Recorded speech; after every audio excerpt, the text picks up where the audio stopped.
আর কোনো সমস্যা হবে না ইনশাল্লাহ।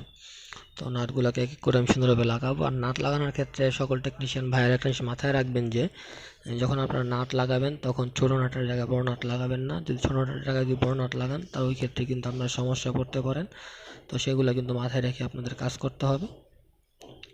তো আমি এক এক করে সবগুলো নাট লাগিয়ে নিলাম। তো লাগানোর পর এখন আমি ব্যাকপার্টটা লাগাবো। ব্যাকপার্টটা লাগানোর সময় সকল টেকনিশিয়ান ভাইয়েরা মাথায় রাখবেন ব্যাকপার্ট লাগানোর সময় সুইচগুলো ঠিক মতন আছে কিনা, সুইচগুলো ঠিক মতন বসলো কিনা এগুলো খেয়াল করবেন। খেয়াল করে ব্যাকপার্টটা বসানোর চেষ্টা করবেন। আর ব্যাকপার্ট বসানোর সময় আপনার যে মিডল পার্টের ফ্রেম আছে সেখানে প্রেসার দিয়ে ব্যাকপার্টটা বসানোর চেষ্টা করবেন। ভুলেও টাচে প্রেসার দিয়ে, ডিসপ্লে প্রেসার দিয়ে ব্যাকপার্ট বসাবেন না, তাতে করে কিন্তু সমস্যা হবে। তো এখানে পাওয়ার সুইচের যেই বাটনটা আছে সেটা একটু ঝামেলা করতেছে, তার জন্য বসতেছে না। তো পাওয়ার সুইচের রেবনটাকে আমি এখন ঠিক করে নেব। দেখুন আমি পাওয়ার সুইচের রেবনটা আমি ঠিক করে নিচ্ছি। অনেক সময় এই ঝামেলায় আমরা অনেক টেকনিশিয়ান ভাই পড়ে যাই। দেখা যায় আমরা যখন বসাতে যাই তখন পাওয়ার সুইচের রেবনটা বাটনটা এলোমেলো হয়ে যায়, তার জন্য বসানোর জন্য একটু সমস্যা হয়। তো সেইগুলা খেয়াল করবেন। খেয়াল না করে কোনোভাবে টাচে কিংবা মিডল পার্টে যাতা কিংবা প্রেসার দেবেন না। তো তাহলে কিন্তু আপনার ডিসপ্লে কিংবা টাচের সমস্যা হতে পারে। দেখা গেছে এক কথায় তীরে এসে নৌকা ডুবানোর মতো কথা ব্যাপারটা দাঁড়ায়। কারণ আপনি যদি ওইভাবে প্রপারলি না বসে যেতেন তখন কিন্তু ডিসপ্লে কিংবা টাচ ড্যামেজ হতে পারে। তো এক সাইডে বসানো হয়ে গেছে, আরেক সাইডে কোনোভাবেই বসতেছে না। এখন যদি আমি বেশি জোর যাতা দিই তাহলে ডিসপ্লেতে প্রেশার পড়তে পারে। তো সেটা আমার একটু টেকনিক খাটিয়ে, একটু মেধা খাটিয়ে করতে হবে। সেটা আমি কীভাবে করব সেটা আপনাদেরকে দেখাবো, আপনারা ভিডিও দেখতে থাকুন। তো দেখুন চাপ লেগে ফ্ল্যাশ লাইট অন হয়ে গেছে। তো এটা আমি এত জোরে প্রেসার দিচ্ছি, এতটাই হার্ড যে আমি কোনোভাবে এটা লাগাতে পারছি না। যদি আমি টাচে প্রেসার দিয়ে লাগাতে যাই তাহলে হয়তো ডিসপ্লেটা ড্যামেজ হয়ে যেতে পারে, সেটা আমি করব না। তো আমি এখন চাচ্ছি যে কোনোভাবে এটা যদি বসিয়ে দেওয়া যায়, তার জন্য আমি ফ্ল্যাট দিয়ে একটু আপ করে চাচ্ছিলাম বসানোর জন্য, কিন্তু এতটাই হার্ড যে আমি বসাতে পারছি না। সত্যিকার অর্থে প্রচুর হার্ড, তার জন্য আমি বসাতে পারছি না। এখন আমি সত্যিকার অর্থে একটু পেরেশানিতে পড়ে গেলাম, টেনশনে পড়ে গেলাম এটা কীভাবে কাজটা করা যায়।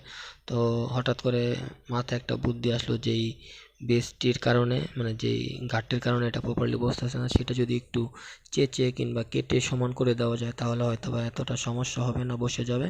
তো আমি যে চিন্তাভাবনা সেই চিন্তাভাবনায় কাজ করব। তো তার আগে একটু আবার চেষ্টা করে নিচ্ছি যে ফ্ল্যাট দিয়ে একটু আপ করে বসানো যায় কি না, কিন্তু না, আমি প্রচুর পরিমাণ চেষ্টা করেও মানে বসাতে পারলাম না, এতই হার্ড যে বসাতে পারছি না। এখন যদি আমি ডিসপ্লের মধ্যে প্রেসার দিয়ে কিংবা টাচ প্রেসারতে বসাতে চাই তখন যদি টাচটা কিংবা ডিসপ্লে ড্যামেজ হয়ে যায় তখন সত্যিকার অর্থেই তীরে এসে নৌকা ডোবানোর মতন গল্প হয়ে যাবে, সেটা আমি করব না। তার জন্য আমি একটু সময় নিয়ে কাজটা কমপ্লিট করার চেষ্টা করব। কাজ কিন্তু শেষ, জাস্ট এতটুকু কাজ বাকি। তো এটা হচ্ছে না, তো আমি আবারও ব্যাক পার্টটা এক সাইড থেকে খুলে বসানোর চেষ্টা করব, যাতে করে দেখি বসে যায় কিনা। তো আমি চেষ্টা করছি যে এক সাইড থেকে ব্যাক সেলটা একটু আপ করে তো এইটা এখান দিয়ে বসানোর জন্য, কিন্তু না, প্রচুর টাইট, মানে এত প্রেশার দিয়ে বসানোর চেষ্টা করছি, হচ্ছে না। তো সত্যিকার অর্থে এটা খুবই একটা প্যারাশানির বিষয় হয়ে গেল আমার জন্য, খুবই একটা ঝামেলা হলো। তো যেহেতু বসতেছে না, এখন আমি যেই ভাবাসি কাজ সেটাকে আমি এখন যেই ঘাটের জন্য বসতেছে না, তো সেই ঘাটটাকে আমি একটু চেঁচে দিচ্ছি, চেঁচে পরিষ্কার করে নিচ্ছি যাতে করে বসে যায়। তো আমি এখন কাটার দিয়ে সেই ঘাটটাকে একটু কেটে কেটে সমান করে নিচ্ছি, বেশি না অল্প একটু কেটে সমান করে নিচ্ছি, যাতে করে আমি সেটাকে পিসের ব্যাক পার্টটাকে সুন্দরভাবে বসাতে পারি, কোনো সমস্যাই যেন না হয়।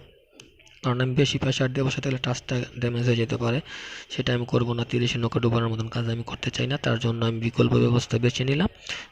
এক সাইড থেকে যদি আমি একটু চেঁচে গাঁটটা কমিয়ে দিই ইনশাল্লাহ কোনো সমস্যা হবে না। আর এটা ব্যাকসেলটা খুবই হার্ড, আর এটা খুলেও যাবে না, কোনো সমস্যা হবে না। তো আমি আমার কাজের সুবিধার ক্ষেত্রে আমি এটা ব্যবহার করলাম। তো আপনিও আপনার কাজের সুবিধার ক্ষেত্রে কতটুকু ইউজ করলে কিংবা কতটুকু ব্যবহার করলে আপনার জন্য ভালো হবে সেটা আপনি বুঝে নেবেন।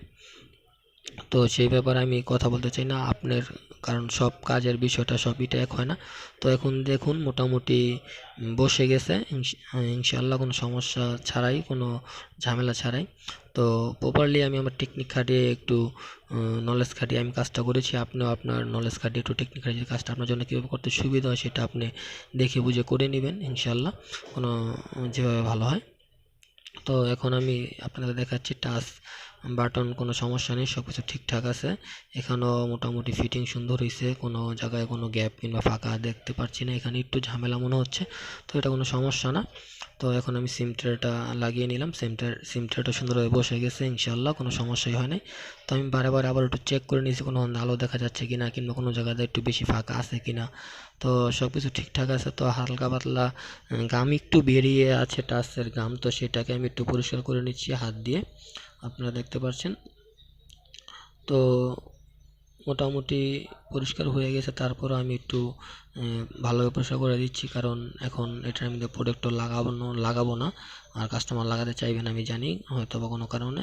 আমি আগে টাচটাকে ভালোভাবে প্রপারলি কাজ করে কিনা চেক করার জন্য। তো এটা কাজ মোটামুটি শেষ হয়ে গেছে। তো এখন আমরা পরিষ্কার করছি যে সাইডে যে অতিরিক্ত ঘাম ছিল, তো সেই ঘামটাকে একটু পরিষ্কার করে নিলাম। তো পরিষ্কার হয়ে গেছে, কোনো সমস্যাই নেই। এখন কাজটা প্রপারলি কমপ্লিট। এখন আমি আবার লক খুলছি, দেখুন লক খুলে দেখাচ্ছি, কোনো সমস্যা নেই। টাচ এখন উল্টাপাল্টা কাজ করতেছে না, ইনশাআল্লাহ কোনো সমস্যা করতেছে না। তো দেখুন নিচে একটা দাগ পড়ে গেছে, উপরে একটা দাগ পড়ে গেছে, আর ডিসপ্লে একটু ফ্যাকাশে ভাব চলে আসছে। এই দাগগুলো থাকবে না, ইনশাআল্লাহ দাগগুলো আস্তে আস্তে ঠিক হয়ে যাবে। তো কাজটা প্রপারলি আমি কেমনে করলাম সেটা আপনাকে দেখানোর চেষ্টা করেছি, জানি না কার কতটুকু ভালো লেগেছে। যদি ভালো লাগে অবশ্যই চ্যানেলটাকে সাবস্ক্রাইব করে পাশে থাকা বেল আইকনটা অন করে দেবেন। আর সকল মুসলমান ভাইয়েরা 5 ওয়াক্ত নামাজ পড়ার চেষ্টা করবেন। সবাই ভালো থাকবেন, সুস্থ থাকবেন। আল্লাহ হাফেজ। আর হ্যাঁ, সবাই 5 ওয়াক্ত নামাজ পড়ার চেষ্টা করবেন। আল্লাহ হাফেজ, সবাই ভালো থাকবেন।